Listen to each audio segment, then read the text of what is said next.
అసలు రాజమౌళి ఏం ప్లాన్ చేస్తున్నాడో ఎవ్వరికీ తెలియదు. కాకపోతే మహేష్ బాబుతో చేయబోయేది గ్లోబ్ ట్రాటింగ్ యాక్షన్ మూవీ అనే క్లారిటీ మాత్రం ఉంది. అలాగే ఇండియానా జోన్స్ తరహాలో హాలీవుడ్ రేంజ్లో రానున్న ఈ సినిమా ఆస్కార్ దగ్గర అవార్డుల పంట పండిస్తుందనే అంచనాలు ఉన్నాయి. ఇంతకు మించి మహేష్ బాబు సినిమా గురించి పెద్దగా అప్డేట్స్ ఏమీ లేవు. అందుకే ఈ ప్రాజెక్ట్ అనౌన్స్మెంట్ కోసం ఈగర్గా వెయిట్ చేస్తున్నారు మూవీ లవర్స్. ఇప్పటికే స్క్రిప్ట్ రెడీ అయిందని సమాచారం. ప్రస్తుతం రాజమౌళి ప్రీ ప్రొడక్షన్ వర్క్తో బిజీగా ఉన్నాడు. ఈ నేపథ్యంలో స్టార్ కాస్టింగ్ గురించి చర్చ జరుగుతోంది. ఈ సినిమాలో హీరోయిన్గా చెల్సియా ఇస్లాన్ ఫైనల్ అయినట్టుగా టాక్ ఉంది. అయితే ఈ సినిమాలో ముందు నుంచి ఓ స్టార్ హీరో నటించే ఛాన్స్ ఉందని వినిపిస్తూనే ఉంది. ముఖ్యంగా బాలీవుడ్ బడా హీరో అమీర్ ఖాన్ పేరు ప్రచారంలో ఉంది.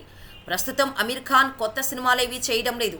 దీంతో ఇప్పుడు మహేష్ రాజమౌళి సినిమాలో అమీర్ ఖాన్ దాదాపుగా నటిస్తున్నాడనే వార్తలు వైరల్ అవుతున్నాయి. గతంలో రాజమౌళి అనాలే గాని నటించడానికి నేను సిద్ధమని చెప్పుకొచ్చాడు అమీర్ ఖాన్.